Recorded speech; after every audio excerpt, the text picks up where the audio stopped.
Hello बच्चों, आज हम करेंगे इक्विवेलेंट वेट जिसके अंदर एन फैक्टर की ज़रूरत होती है। एन फैक्टर अगर नहीं आता हो तो पिछली वाली वीडियो देख के आना, और अगर थोड़ा बहुत आइडिया हो एन फैक्टर का तो इधर से देख लेना, कोई इशू नहीं है। आपको थ्रू आउट द वीडियो आपको समझ आ जाएगा सब कुछ। ओके, चलें आगे। चलो, equivalent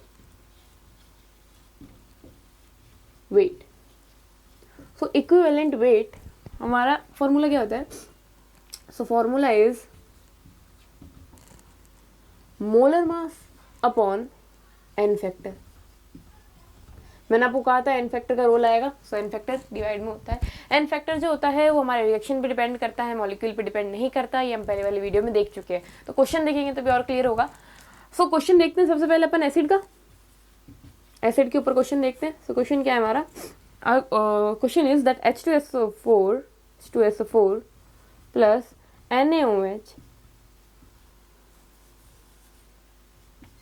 NaOH, it gives NaHSO4 plus H2O. तो अगर आप अब इस रिएक्शन को देखोगे तो इस मॉलिक्यूल अकेले का एन फैक्टर निकालने जाओगे तो that will be, N factor को अपन एक्स से डिनोट करते हैं तो इसका एक्स जो है वो 2 आएगा। बट इस रिएक्शन के अंदर देखोगे तो इस रिएक्शन के अंदर यहाँ पर H प्लस से कितने आयन जो है वो इन्वॉल्व हुए हैं, तो आप नोटिस करोगे तो यहाँ पर एक ही आयन इन्वॉल्व हुआ है। सिर्फ और सिर्फ एक H प्लस का आयन जो है वो इन्वॉल्व हुआ है यहाँ से इस रिएक्शन के अंदर। सो इसका एन फैक्टर क्या निकल जाएगा? इसका एन फैक्टर निकल जाएगा हमारा 1। अब हम निकालेंगे इसका इक्विवेलेंट वेट। इक्विवेलेंट वेट क्या होता है? Equivalent weight is equals to इसका molecular mass that is 98, N factor is 1, तो इसका मतलब equivalent weight 98 gram. Okay, next check करते हैं। नेक्स्ट में हम देखेंगे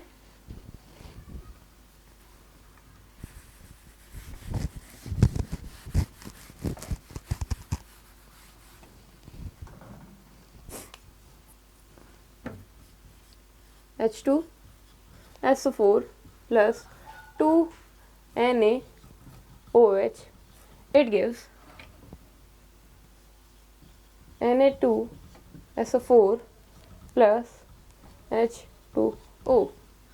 इसका मतलब क्या है? इसका मतलब है कि यहाँ पर दो जो हाइड्रोजन के मॉलिक्यूल थे उन दोनों ने पार्टिसिपेट किया और रिएक्शन करी कंप्लीट। ठीक है, यहाँ पर दो हाइड्रोजन के मॉलिक्यूल आए एंड देन यहाँ से रिएक्शन होकर H2O का फॉर्मेशन हुआ है। इसका मतलब यहाँ पर एन फैक्टर कितना बन गया हमारा जो एन फैक्टर है यहाँ हो गया 2। डन। अब यहाँ अगर एन फैक्टर 2 हो गया तो अब यहाँ पर इक्विवेलेंट निकालने जाओगे तो that is 98/2 which will be equals to 49 gram. Okay, so यहाँ पर अगर चेक करोगे आप तो पहले H2SO4 का इक्विवेलेंट वेट आया था दैट इज 98, अब इक्विवेलेंट वेट आया है 49। तो इसका मतलब क्या है? इसका मतलब है कि इक्विवेलेंट वेट जो है वो प्योरली एन फैक्टर पे डिपेंड करता है। एन फैक्टर चेंज होगा तो आपका इक्विवेलेंट वेट चेंज होगा। बेस का लेते हैं, बेस का लेंगे। सो क्वेश्चन अपना आएगा that will B CaOH whole twice plus HCl, it gives CaOH Cl plus H2O। Okay, so हमारा क्या आएगा रिएक्शन? इन्वॉल्वमेंट चेक करोगे इसके अंदर बेस का मतलब OH minus ion, OH minus ion की इन्वॉल्वमेंट चेक करोगे तो यहाँ पर एक OH माइनस आयन का इन्वॉल्वमेंट हुआ है, बिकॉज यहाँ से एक OH माइनस आयन रिलीज होके और यहाँ पर ऐड हो गया। ठीक है, सो दैट मीन्स इसका एन फैक्टर कितना आएगा? इसका एन फैक्टर आएगा 1। एन फैक्टर 1 आ गया। इक्विवेलेंट वेट निकालते हैं। अब इक्विवेलेंट वेट कितना आएगा? इक्विवेलेंट वेट आएगा हमारा 74, यानी इसका molecular weight upon N factor which is 1 = 74 gram. Okay, चलो रिएक्शन चेंज करते हैं, फिर चेक करते हैं। रिएक्शन चेंज करेंगे तो क्या होगा?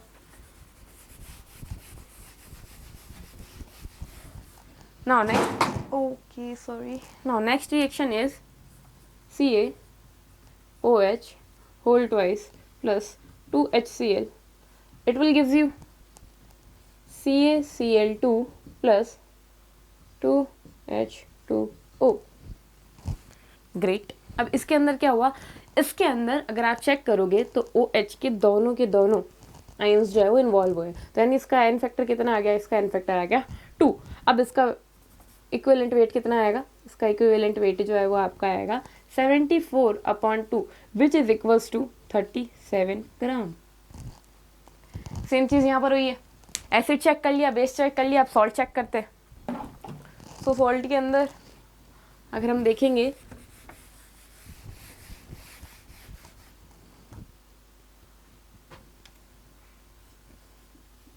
Na2CO3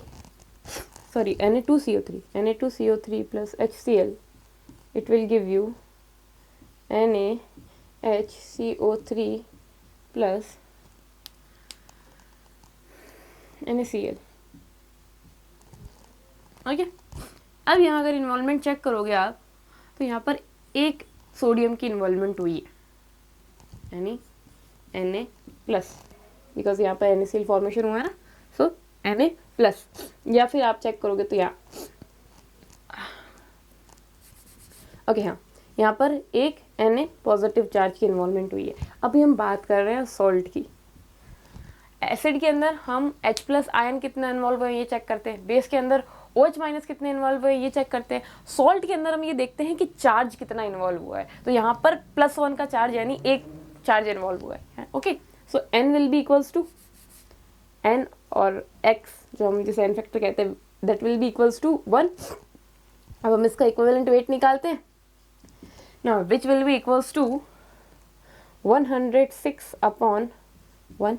इसका इक्विवेलेंट वेट जो है 106/1 होगा, बिकॉज इसका जो मॉलिक्यूलर वेट है that is 106/n factor which is 1. तो हमारा 106 ग्राम ही इक्विवेलेंट वेट आ जाएगा. अच्छा, इसी के लिए सेकेंड रिएक्शन चेक करते हैं. सेकेंड रिएक्शन के अंदर हम क्या कर देंगे, सेकेंड रिएक्शन के अंदर हम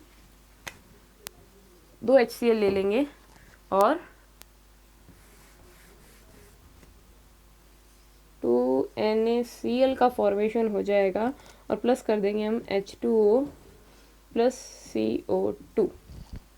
अब इसके अंदर क्या हुआ है, 2 NaCl बने, कितने बने, 2 NaCl बने हैं. इसका मतलब कि 2 Na पॉजिटिव यूज हुए.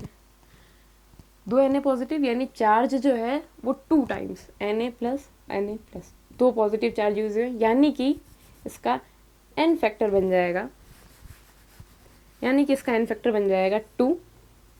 ओके, और इक्विवेलेंट वेट जो है वो बन जाएगा आपका 106/2 which is equals to 53 gram. Okay, तो हमने चेक कर लिया, सॉल्ट चेक कर लिया, एसिड चेक कर लिया, बेस चेक कर लिया. अब रेडॉक्स को चेक करते हैं. ओके, सो रेडॉक्स के लिए क्या होता है, रेडॉक्स के लिए इलेक्ट्रॉन कितने गेन हुए हैं या लॉस हुए हैं, लॉस हुए हैं. रेडॉक्स को चेक करेंगे हम Fe से.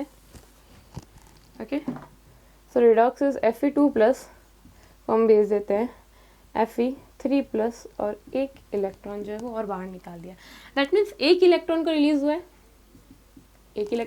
है, तो इसका N फैक्टर हो गया 1. अब इसका इक्विवेलेंट वेट जो हो जाएगा that will be equals to 56/1.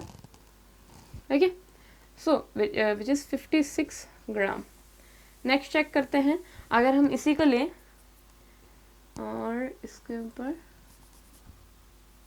हम वो इलेक्ट्रॉन ऐड कर दें which is Fe, only Fe. Okay, तो इसका मतलब 2 इलेक्ट्रॉन ऐड हुए. मैंने क्या कहा था, नंबर ऑफ इलेक्ट्रॉन कितने गेन हो रहे हैं या नंबर ऑफ इलेक्ट्रॉन कितने लॉस्ट हो रहे हैं वो ही हमारा एन फैक्टर डिसाइड करता है. तो यहाँ 2 गेन हो रहे हैं तो एन फैक्टर 2 बन जाएगा, इक्विवेलेंट वेट के अपॉन में 2 आ जाएगा और हमारा जो आंसर है वो that will be equals to 28 gram. Okay, एक KMnO4 का देख लेते हैं विच इज वेरी इंपॉर्टेंट.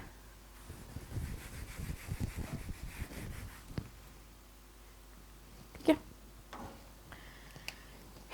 अच्छा, KMnO4 KMnO4 को मैं MnO4 नेगेटिव भी लिख सकते हैं, कोई दिक्कत नहीं है। चलो हम यहाँ लिखते हैं Mn4 negative plus 8H plus 5 electrons, ठीक है, that will be equals to, और यहाँ से बनेंगे आपके H2O और Mn2 प्लस, ठीक है। ये आपकी पूरी क्या होगी, हमारी इक्वेशन बनेगी। रिडॉक्स चल रहा था, रिडॉक्स के अंदर gain of electron, loss of electron देखते हैं। यहाँ पर लॉस ऑफ इलेक्ट्रॉन कितने हैं, 5 इलेक्ट्रॉन गेन हुए हैं, सो 5 इलेक्ट्रॉन का गेन यानी कि x इज इक्वल्स टू 5। अब इसका हम देखेंगे इक्विवेलेंट वेट, तो that will be equals to, equivalent weight is equals to 158 upon 5 which will be equals to 31.6 ग्राम।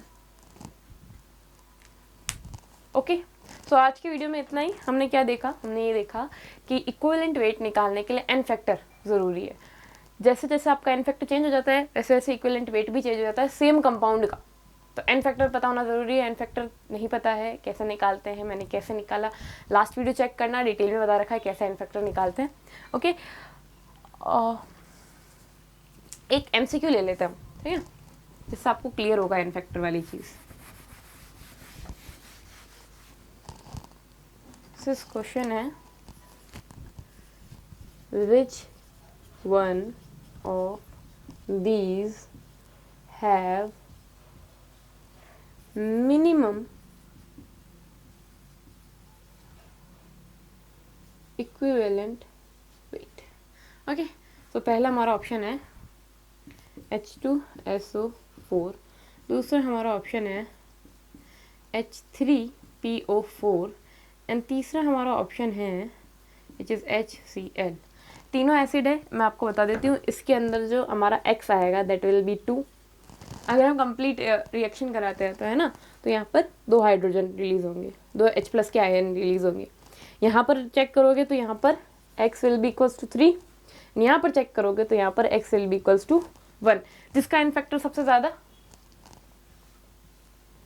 उसका मिनिमम आएगा, बिकॉज एन फैक्टर को अपन डिनोमिनेटर में रखते हैं ना, तो ये आपका आंसर आ जाएगा। ओके, सो आपको पता चल रहा होगा कैसे मैंने सीधा एन फैक्टर से इसको सॉल्व कर दिया। बाकी आप डिटेल में भी सॉल्व करोगे तब भी इसका ही इसका ही सबसे कम आएगा, which will be around 31 point something gram. Okay, so हम इसे यहीं पे एंड करते हैं। So please like, share and subscribe to my channel.